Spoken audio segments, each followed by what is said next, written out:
नमस्कार मित्रांनो, तुमचं स्वागत आहे राज म्हात्रेच्या मिनी ब्लॉगमध्ये. आज काय भाई संडे होता तर विगरला शर्ती होत्या. मग विघ्नेश म्हात्रे आणि मी आलतो शर्ती बघायला ऊन खाईत.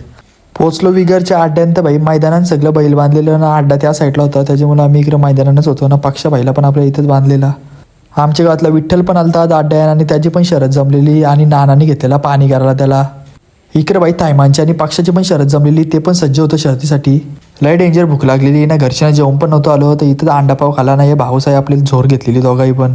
या साईडला कांबोडकरांच्या बादलची पण शरद जमलेली ना, तो पण शर्तीसाठी सज्ज होता ना, तो पण निघलेला खालती जायला. इकडे भाई मागच्या ना आदयवाल्यांचा पिस्तून पण आता त्याची पण शरद जमलेली ना. भाई कसं चाललेला बघा, भाष्यगत नाही खाली बिनजोडच्या शर्तीसाठी सज्ज होता.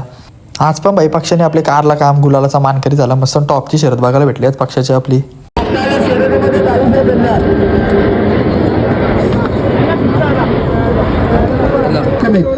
दत्तगुरु प्रसन्न जाणीदार काकडे आकुर्ली पडले फक्त बेंगळुरू शहर 15,000 इकडे भाई देवीच्या पाठच्या मल्हारची पण बिनजोरची शरद जमलेली ना, त्याला घेतलेला पोराही गरम करायला. तर गाईच शर्ती बिर्ती बघून झाल्या, पक्षा पण विन झाला आणि आता आम्ही निघलो घरी जायला. कारण की आमची त्यावाल्या मॅच पण आम्ही एक मॅच जिंकल्या आपल्यासोबत.